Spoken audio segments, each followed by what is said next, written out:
The twin sons of Thessaly 7 were sitting behind the purple mountains when Kira Vance walked back into the settlement. She had been gone since morning. Her boots were covered in mud from the eastern marshes where she had been collecting plant samples. Her heavy expedition coat hung loose around her shoulders. It was a thick thing made for cold nights on alien worlds. She loved that coat. It had traveled with her across 6 different planets. She did not notice anything wrong at first. The Velthury village was usually quiet in the evenings. The tall, furry beings would gather in their dens to share food and stories. Cubs would play in the dust while their parents watched with glowing eyes. But tonight the village was not quiet. Tonight the village was waiting for her. Kira stopped walking when she saw them. There were at least 30 Velthury standing in a half circle before her. Their fur bristled and their claws were out. Their eyes glowed bright orange in the fading light. This was not a welcome party. This was something else entirely. She had been living among the Velthury for almost 2 years now. She was a xenobiologist sent by Earth to study their culture and biology. She had learned their language and their customs. She had shared meals with them and helped treat their sick. She thought they had accepted her. She thought they were becoming friends. The crowd parted and Sethka stepped forward. Sethka was the matriarch of the village. She stood almost 8 feet tall with silver fur that shimmered like moonlight. Her claws were longer than any other Velthury. Her teeth were sharper. She was beautiful and terrifying in equal measure. Sethka spoke in a voice like grinding stone. "Where are the cubs, human? Where have you taken them?" Kira felt her blood turn cold. She did not understand. What cubs? What was Sethka talking about? 3 cubs are missing from the den. Sethka took another step closer. Her eyes burned with fury. They vanished this morning. You were near the den this morning. You were the only outsider near the den. Kira shook her head. She had been near the den that morning. She had been checking her equipment and making notes about the local plant life. But she had not taken any cubs. She would never do such a thing. I did not take them. Kira held up her hands. I would never harm your children. You know me, Sethka. You know I would never do this. I know nothing about humans. Sethka bared her teeth. You come to our world with your machines and your questions. You watch us and study us like we are animals in a cage. Perhaps you wanted specimens. Perhaps you wanted to cut them open and see what is inside. The crowd growled in agreement. They moved closer. Kira could smell their anger. It was a sharp scent like burning copper. She had read about this in her studies. When Velthury became truly enraged, they released pheromones that could be detected by other species. She was smelling their rage, and it was overwhelming. She backed away slowly. Her heart was pounding so hard, she could hear it in her ears. She had no weapons. She had no way to call for help. The nearest human outpost was 3 days' walk from here. She was completely alone. Her back hit something solid. She turned and saw the cliff face behind her. Red rocks stretched up toward the darkening sky. There was nowhere left to go. She was trapped. The Velthury spread out to surround her completely. Their claws clicked against the stones. Their breathing was heavy and hungry. She could see the muscles tensing beneath their fur. They were predators, and she was prey. It was that simple. Sethka raised one massive clawed hand. Her eyes showed no mercy. Humans are fragile things. You break so easily. Tell me where the cubs are, and I will make your death quick. Lie to me, and you will suffer for days. Kira pressed herself against the cold stone. Tears were forming in her eyes, but she refused to let them fall. She was innocent. She had done nothing wrong. But that did not matter now. The Velthury had already decided she was guilty. They would kill her, and then they would never find their cubs. She opened her mouth to speak, to beg. to try one more time to make them understand. And then her coat moved. Everyone froze. Sethka froze with her claws still raised in the air. The crowd froze with their teeth still bared. Even the wind seemed to stop blowing. Every eye was fixed on the human and the strange rippling motion beneath her heavy coat. Kira looked down at herself. She had felt something shift against her ribs. Something warm and soft had pressed against her belly. She had been so scared that she had not noticed it before. But now she could feel it clearly. There was something alive inside her coat. The fabric moved again. A small bulge traveled from her left side to her right side. Then another bulge appeared near her collar. And then a third one pushed against the bottom of her coat near her hip. The Velthri began to murmur. Their glowing eyes grew wide. Some of them stepped backward. They did not know what they were seeing. Was the human some kind of monster that could change shape? Was she carrying weapons hidden in her clothing? Was this some kind of human trick? Sethka lowered her claws, but did not back away. What sorcery is this human? What are you hiding beneath your garments? Show us now, or I will tear that coat from your body myself. Kira was just as confused as everyone else. She reached up with shaking hands and slowly opened the front of her coat. The heavy fabric fell open and revealed her simple work shirt beneath. But the shirt was not flat against her body. There were 3 distinct lumps moving under the fabric. And then a small furry face poked out from the collar of her shirt. The face had big round eyes that glowed soft blue. It had tiny pointed ears that twitched in the evening air. It had a small wet nose that sniffed curiously at the crowd of angry adults. It was a Velthri cub. It was one of the missing children. A second face appeared at her hip. This cub had golden fur with black stripes. It yawned and showed its tiny baby teeth. Then it burrowed back into the warmth of her clothing. The third cub crawled up from somewhere near her belly. This one had silver fur, just like Sethka. It climbed up her shirt and perched on her shoulder. It looked at the gathered crowd with sleepy disinterest. Then it nuzzled against Kira's neck and made a soft purring sound. Sethka made a noise that Kira had never heard before. It was somewhere between a gasp and a roar.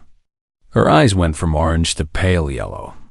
The fury drained from her body and was replaced by something else. Confusion, disbelief, shock. Those are my cubs. Sethka's voice was barely a whisper.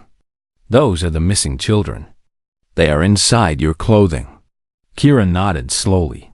She was beginning to understand what had happened. She remembered sitting near the den that morning. She had been working on her notes while the cubs played nearby. Her coat had been lying open on the ground. She had been humming an old song from Earth, a lullaby her grandmother used to sing. The cubs must have crawled inside while she was distracted. They must have burrowed into the warm fabric and fallen asleep. And then she had put the coat on without noticing.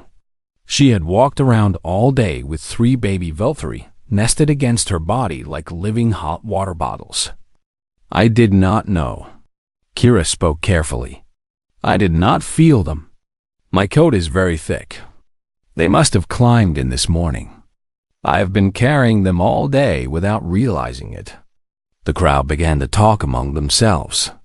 Their voices were no longer angry. Now they sounded amazed and uncertain. Some of them even looked embarrassed. They had been ready to kill this woman. They had been certain she was a thief and a child stealer. But she had been protecting their cubs against her own body heat all along. Sethka stepped forward. Her movements were slow and careful. She reached out toward the cub on Kira's shoulder. But the little one saw her coming and did something unexpected. It hissed at its own mother and pressed closer to Kira's neck. The silence that followed was deafening. Sethka stood completely still. Her hand hung in the air where her cub had rejected it. Her glowing eyes were fixed on the tiny silver creature that clung to the human's neck.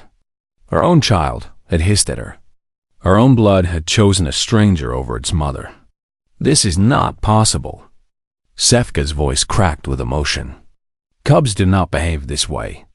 They fear all creatures that are not Velthari. They run from outsiders. They hide from anything different. This has been true for 10,000 generations. The other two cubs were also refusing to leave Kira. The golden one had wrapped its tiny arms around her waist and buried its face in her shirt. The blue-eyed one had crawled up and was now nestled in the hood of her coat. They showed no desire to return to their own kind. They seemed perfectly content where they were. An elderly Velthari pushed through the crowd. His fur was white with age, and his eyes glowed a deep purple. He walked with a wooden staff carved with ancient symbols. This was Torvik, the village elder. He had seen more than anyone. He had lived longer than anyone. When he spoke, the others listened. Torvik approached Kira slowly. He leaned in close and sniffed the air around her. He examined the cubs with careful eyes. He touched the fabric of her coat with his weathered claws. Then he stepped back and made a sound deep in his throat. "I have read the old texts." Torvik spoke to the crowd. "I have studied the histories from before the Great Migration. There are stories of this happening, long ago when the Velthari first walked the stars. But I never believed them until now." "What stories, Elder?" Sefka demanded. "Tell us what you know." Torvik turned to face the matriarch. "The stories speak of certain beings, creatures with a warmth that cannot be measured by temperature alone. The old texts call them heart carriers. They are said to possess a spirit that draws the young of any species. Cubs and children sense this spirit and are pulled toward it. They feel safe. They feel protected. They feel home." The crowd murmured with wonder. Many of them had heard these old tales as children, but they were considered myths, fairy stories told to cubs before sleep. No one actually believed they were real. Kira felt deeply uncomfortable being the center of such attention. She was just a scientist. She was just a woman who liked her job and loved her thick, warm coat. She was not some magical being from ancient prophecy. "I think there is a simpler explanation." Kira spoke up. "I was humming this morning. An old song from my planet. A lullaby that human mothers sing to their babies. Maybe the cubs heard it and liked the sound. Maybe that is why they came to me." "Show us," Torvik commanded. "Sing the song now." Kira hesitated. She was not a good singer. Her voice was average at best. But everyone was watching her. Even the cubs had stopped squirming and seemed to be waiting. She took a deep breath and began to hum. The tune was simple and slow. It rose and fell like gentle waves on a quiet beach. It was the kind of melody that made you think of soft blankets and warm milk and the feeling of being held by someone who loved you. Kira had heard it 1,000 times as a child. Her grandmother had hummed it while rocking her to sleep. The effect on the cubs was immediate. They relaxed completely. Their tiny bodies went limp with contentment. The silver one on her shoulder began to purr so loudly that everyone could hear it.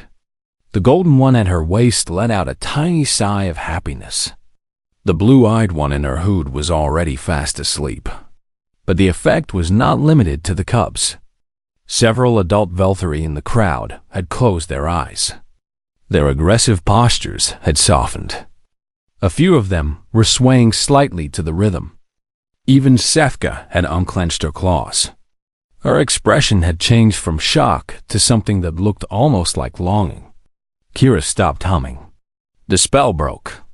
The adults shook themselves as if waking from a dream. Torvik stared at the human with new eyes. His purple gaze held a depth of understanding that made Kira shiver. "You are no thief, child stealer," Torvik declared. "You are something far more rare. You are a guardian without knowing it, a protector without trying. Your people must be very special indeed." Sefka stepped forward again. This time, her posture was different. The rage was gone, but questions remained.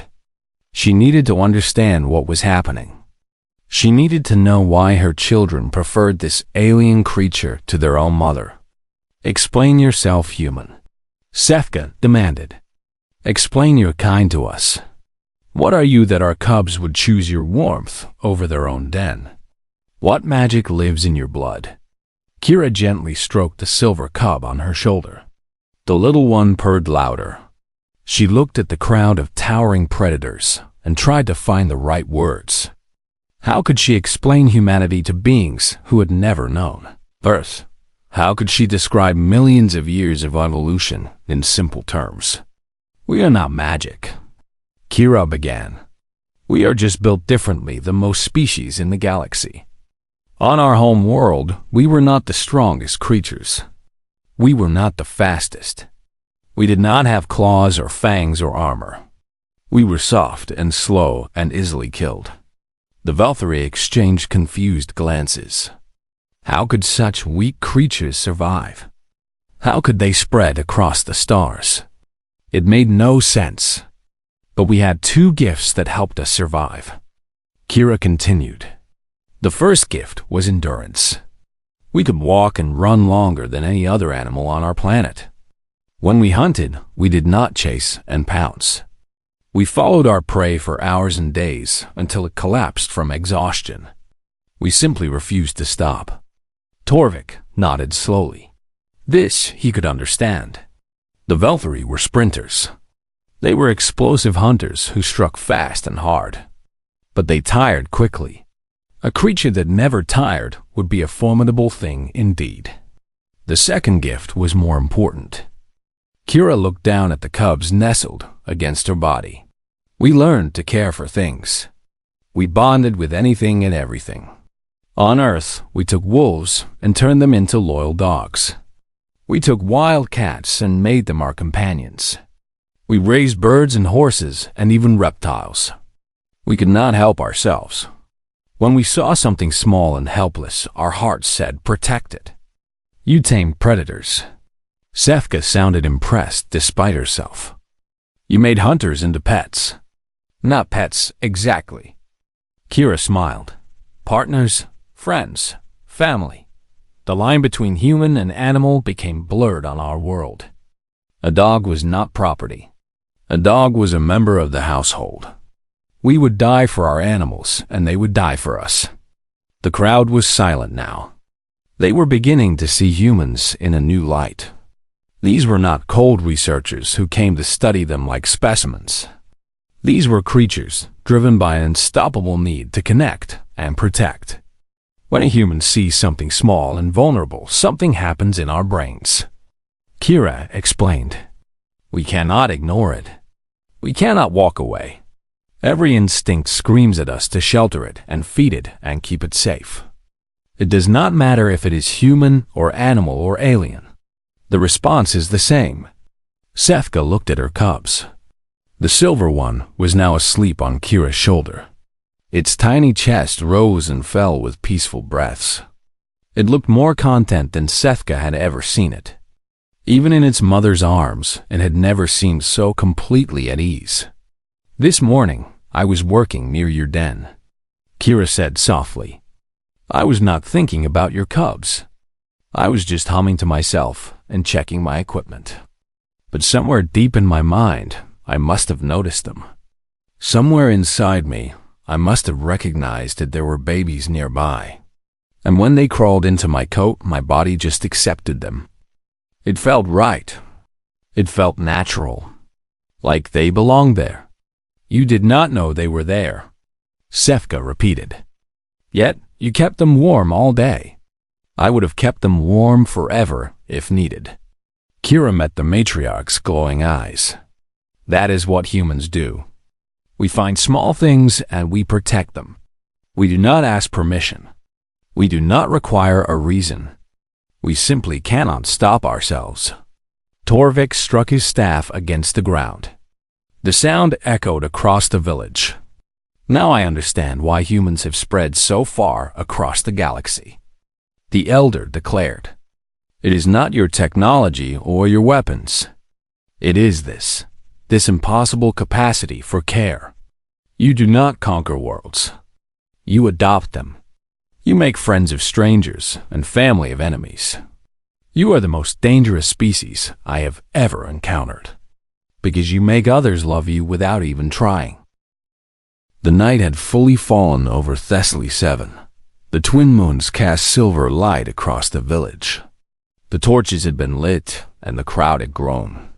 Word had spread to neighboring settlements. Valkyrie from miles around had come to see the human who carried cubs in her coat. Kira sat on a flat stone near the village center. She had finally managed to coax the cubs out of her clothing. It had taken nearly an hour of gentle persuasion. The little ones had cried and whimpered as they were separated from her warmth. But Sethka had been patient. She had let them say goodbye in their own way. Now the cubs were back in the den with their siblings. They were safe and warm and surrounded by their own kind. But every few minutes one of them would poke its head out and look toward Kira, just to make sure she was still there. Sethka approached the human slowly. Her movements were deliberate and ceremonial. The crowd fell silent as they watched their matriarch. Something important was about to happen. Everyone could feel it. The matriarch stopped in front of Kira and lowered herself to one knee. Her massive body folded gracefully despite its size. She bowed her head until her silver fur touched the ground. It was a gesture Kira had never seen before. It was not in any of her research notes. Torvik spoke from the edge of the crowd. This is the deep bow. It has not been performed in 300 years. It is reserved for those who have shown extraordinary honor, those who have protected Valkyrie children at great risk to themselves. I was not at risk. Kira protested. I did not even know I was protecting anyone. Sethka raised her head. Her glowing eyes were soft now, gentle. You were at great risk, human. We were going to kill you. We were going to tear you apart for a crime you did not commit. And through it all you carried out children against your heart. You kept them warm with your own body heat. You sang them to sleep with your strange earth songs. I really did not mean to take them. Kira felt tears forming in her eyes. It was an accident. That makes it more remarkable. Sethka reached out and took Kira's small hand in her massive clawed one. You did not protect them because you had to. You did not protect them because you were asked. You protected them because you could not do otherwise. Because that is simply what you are.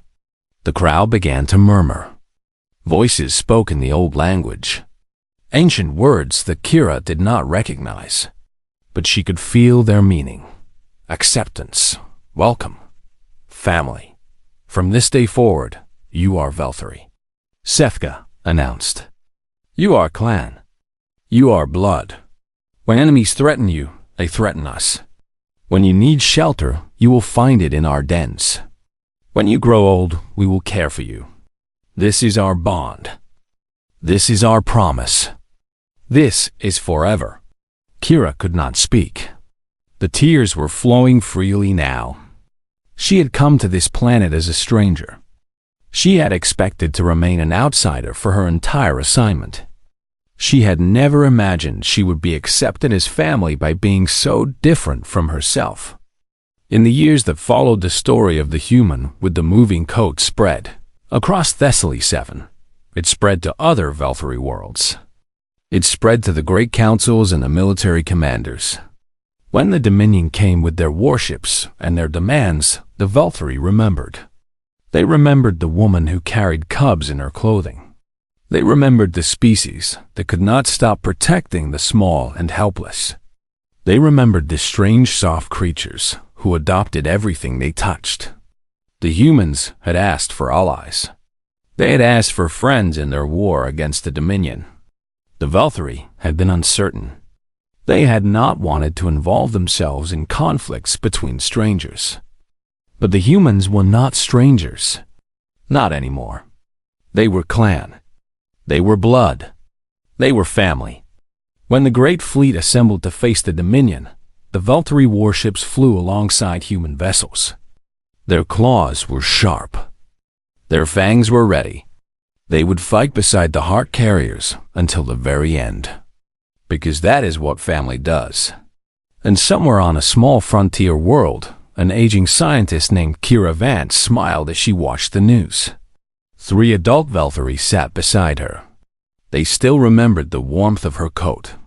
They still remembered the sound of her lullabies. They still called her mother.